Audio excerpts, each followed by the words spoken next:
Hola chicos, Literatura Española 2. Seguimos con el marco histórico y cultural.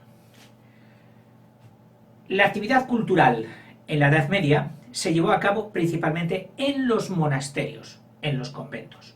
Los monjes consiguieron reunir en sus bibliotecas, famosas bibliotecas, todo el saber hasta entonces conocido. Cuando entraron los bárbaros en el Imperio Romano, lo suyo era mandar. Lo suyo era la fuerza, la estructura política, el dinero, que eso nunca falla. Pero no estaban motivados por los libros, por los conocimientos antiguos, por los conocimientos que los romanos y los griegos nos habían legado. No. Ellos a cobrar los impuestos, a disputar el territorio al feudo de al lado, a prepararse para la guerra con las tácticas antiguas de torneos y todo aquello. Y entonces todo lo cultural fue a parar y a refugiarse en los monasterios. Y allí estuvo cerrado como en una almeja durante mucho tiempo, hasta que vino luego el Renacimiento, que es como si todo lo de Roma y Grecia cultural volviese a renacer. Eso ha dado un poquito la idea a veces de que en la Edad Media oscuro, allí no hubo ni pintura, ni escultura, ni literatura. No, es mentira. No es cierto. Lo que pasa es que estuvo muy imbuido de la religión, en concreto de la religión católica en España. Y claro, cuando hay historiadores o críticos que no pasan, no admiten los supuestos de la religión, pues tienden un poquito a minusvalorar este periodo de la Edad Media. Bueno, pero para nosotros lo estamos estudiando porque es ahí donde nació la lengua española y por eso lo estamos estudiando ahora. Dice, la cultura medieval se caracteriza porque no distingue los límites entre lo natural y lo sobrenatural. Es decir, ay, cómo me duele la barriga, que es una cosa física, es una cosa natural. Hoy nos dan cosas naturales, nos dan aspirinas, nos dan zumos, etc. En aquel tiempo te podían dar algo de esto también, una hierba, una infusión o tal, pero lo más importante era rezar y poner una vela a San Fulano porque era el patrón de los dolores estomacales. Oiga, ¿y daba resultado?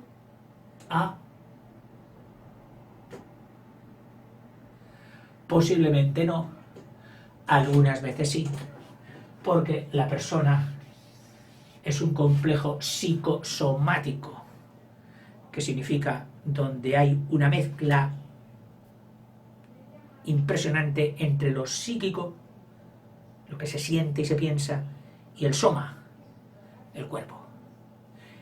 Y es tal el número de conexiones que hay entre ambos que nunca sabremos hasta qué punto un remedio psíquico afecta a un somático y un somático afecta a un psíquico. Establecer ahí una igualdad, una proporción, es muy difícil. Lo cierto es que entonces lo psíquico era prácticamente lo religioso. No se diferenciaba lo que pertenece al cielo y lo que corresponde a la vida terrena. Dios estaba metido en todo, en la sopa. No es porque Él quisiera, no, porque nosotros lo metíamos. No se diferenciaba entre lo divino y lo humano. Todo estaba mezclado. Ello se refleja, todo esto se refleja muchísimo en la literatura. En Berceo, por ejemplo, que fue uno de esos monjes de los monasterios que le gustaba salir y hablar con la gente y les contaba los misterios y les enseñaba las historias de los santos y esto, y para que lo aprendieran mejor se lo hacía en verso. Pues en Berceo, él hace que la Virgen María, la Madre de Cristo, interviniese en la conducta de los hombres para reparar o castigar sus errores. Como si la Virgen fuera una alcaldesa. Igual. Es decir, estaba todo mezclado. Durante todos estos siglos, las artes, todo lo que era artístico, se enfoca a la religión. Dios es el centro del universo y a él deben ir dirigidos todos los actos humanos. Los templos, las iglesias, las catedrales, constituyen la más importante manifestación artística de esta época. Es decir, la gente, lo mismo que hoy quiere tener un rascacielos alto para ser más importante que la ciudad al lado, porque nosotros tenemos uno de 45 pisos y vosotros uno de 36.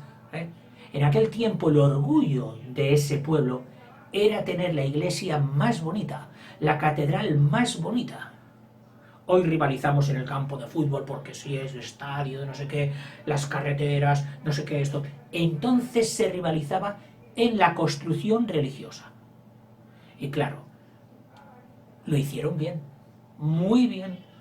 Por eso hoy, después de más de 1000 años, tenemos unas construcciones, iglesias, catedrales, ermitas, conventos, monasterios, impresionantes, con una riqueza arquitectónica maravillosa, que independientemente de si salieron por un motivo religioso, es de un valor humano fabuloso.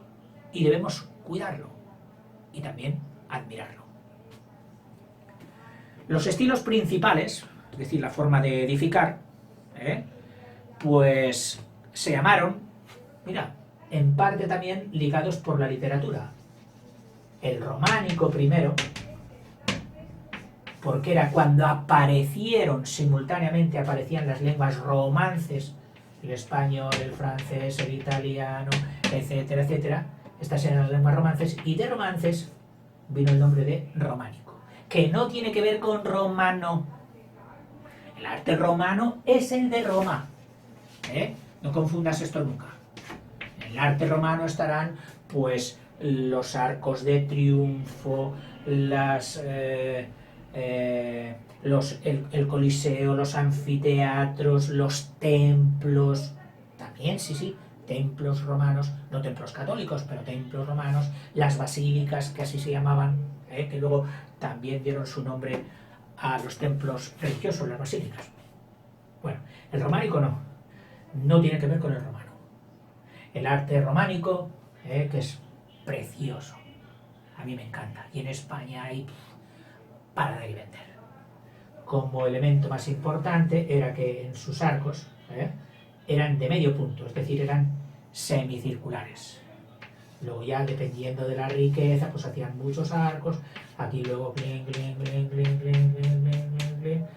hacían esto, y aquí colocaban un motivo religioso de escultura, por aquí lleno de figuritas, claro, todo dependiendo del dinero que se invirtiese en la construcción de las iglesias, de los conventos, etcétera, etcétera. Las paredes eran muy gruesas, las ventanas más bien pequeñas. Muchas veces estas iglesias se hacían tan fuertes porque servían también en la vida feudal para meterse, resguardarse allí y que el enemigo no pudiera entrar. O sea que eran iglesias y al mismo tiempo eran castillos. Como que hay un arte religioso que se le ha llamado acastillado, porque es que eso es una iglesia, pero es un edificio defensivo. Tú te metes ahí y prácticamente incluso tenía almenas y todo arriba, para poder asomarse y disparar las flechas o tirar aceite hirviendo, lo que fuera, o piedras. Bien. Y más adelante, es decir, el románico, que ocupó la primera fase de la Edad Media, en la segunda empieza esto a apuntarse, a salir el arco de ojiva. Las ventanas, que antes eran pequeñitas, con una bocina muy pequeñitas, a veces solo tenían aquí una finita, pequeñita, tipo espillera, que unos dicen que era para que entrara la luz, sí, ya lo creo, pero otros dicen es porque desde dentro se pueden disparar flechas y que no entren otras, es decir, que no te den, que esos eran las aspilleras, los castillos. Bueno, pues las ventanas románicas tenían ese tal.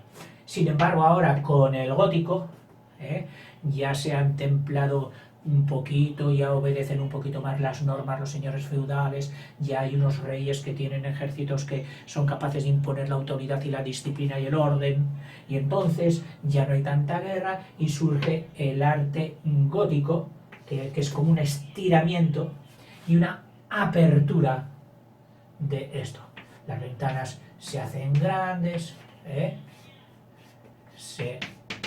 preciosas, se suelen poner las vidrieras esas de colores, que a veces son esculturas, bueno, representan santos y esto, impresionantes. En España tenemos las catedrales góticas más bonitas y más importantes, que son las de León, las de Burgos, las de Toledo, y luego casi todas las ciudades tienen su catedral gótica, pero vamos, esas tres son espectaculares. Pero no solo espectaculares por lo bonitas que son, sino por la cantidad de trabajo y de horas, millones de horas que hay allí metidas, de artistas, de picapedreros, de pintores, de todo. Una catedral era el producto de una ciudad entera. Estaban orgullosos y siguen estando orgullosos de sus catedrales. Bueno, la literatura es también... otra cosa, tanto en el románico como en el gótico no firmaba la gente, no decía, esto lo he hecho yo, firma ahí, no. No era importante. El importante era Dios. La gente lo hacía pensando en Dios.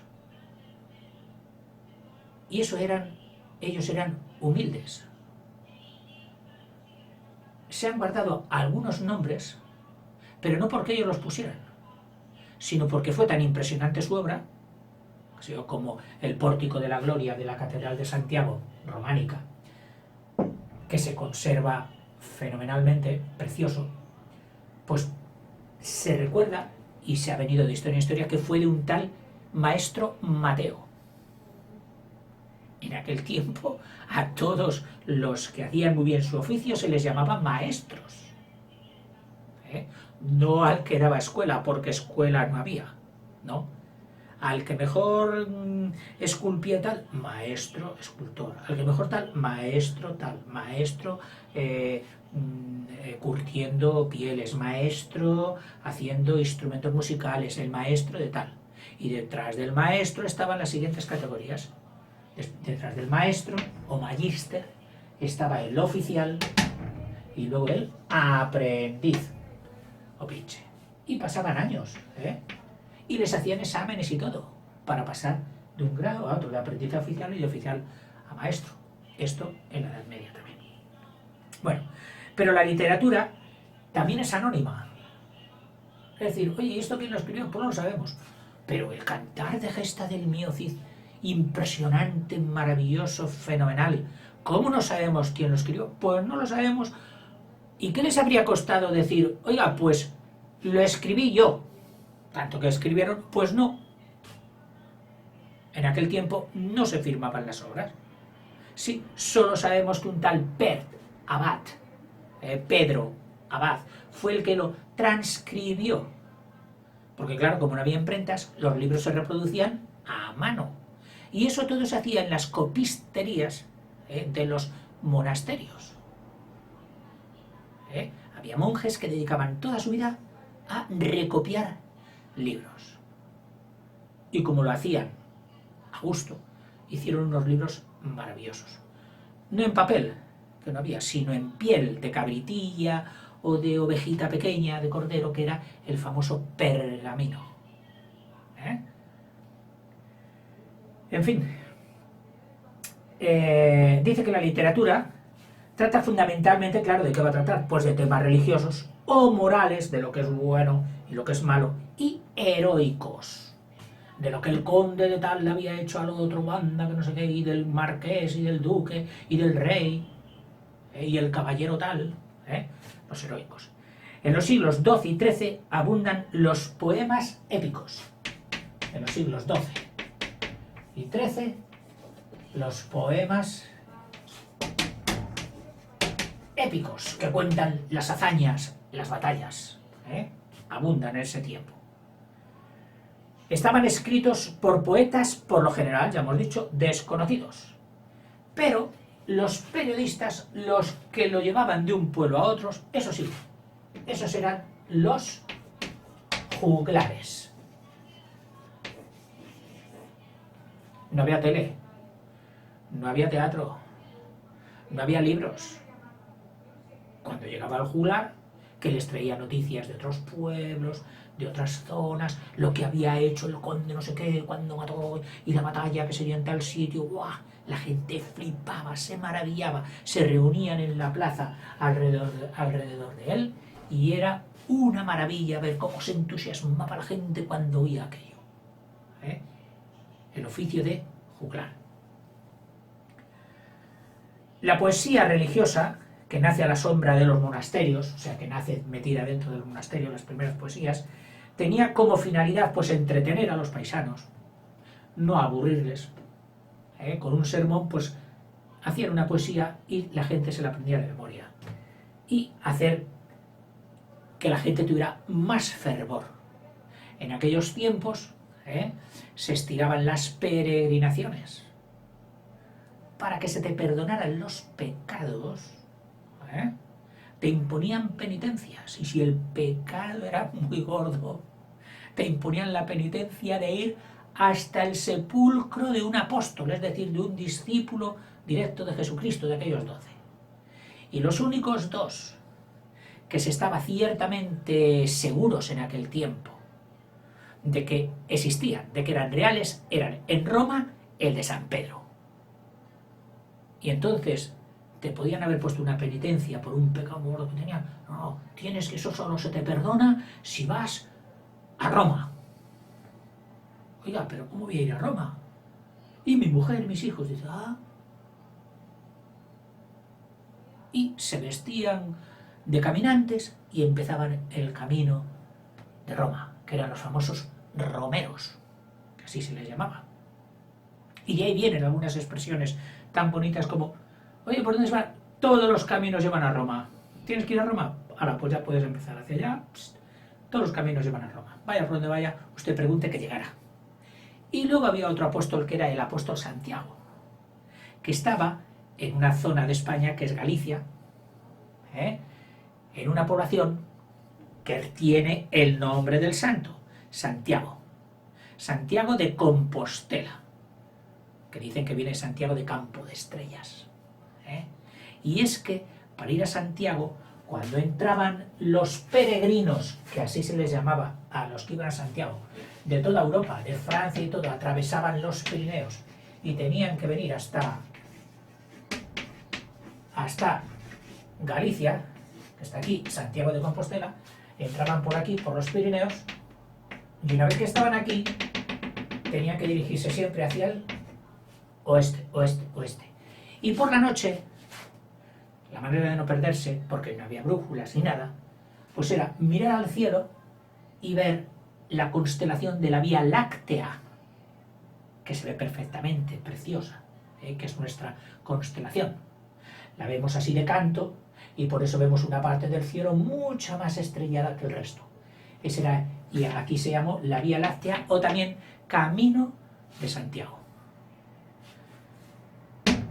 Para estos peregrinos que venían de toda Europa y también de España, claro, este se hizo más famoso porque todos los peregrinos que entraban de Alemania, de Francia, de Inglaterra, después de haber cruzado el canal, etcétera, etcétera, cogían este camino y se llamaba el Camino Francés, que se hizo famosísimo. En este camino francés está plagadito de iglesias preciosas, hospitales, catedrales, maravilloso. Últimamente se ha vuelto a retomar, no ya por principios religiosos, sino por principios culturales, de salud, andar también, exigir al cuerpo, oye, tantos kilómetros al día con la mochila, pim, pam, pam, pam, pam. Y bueno, hoy es un reguero de gente. Y hay quien, si puede, lo hace 2 veces, 3 veces, 4 veces. Yo solo lo hice media. Yo empecé aquí en los Pirineos, en Navarra, en Roncesvalles, y llegué hasta la mitad, ahí aproximadamente. Ahí me tuve que detener, esto de joven. Y luego, cuando ya de mayor volví a tener tiempo para hacer una actividad de este tipo, pues dije, oye, es cierto que esto es muy bonito, y yo lo había recorrido en coche, en moto, etcétera, pero dije, ¿y todo esto? Digo, esto también es precioso y maravilloso. Y entonces, como aquí había mucha gente y a mí no me gustan las aglomeraciones, pues me he ido recorriendo pueblos y todo aquí, que es mi principal hobby. Ay, Dios mío, ¿dónde estará la literatura? Bueno, te dejo para mañana. Hasta luego.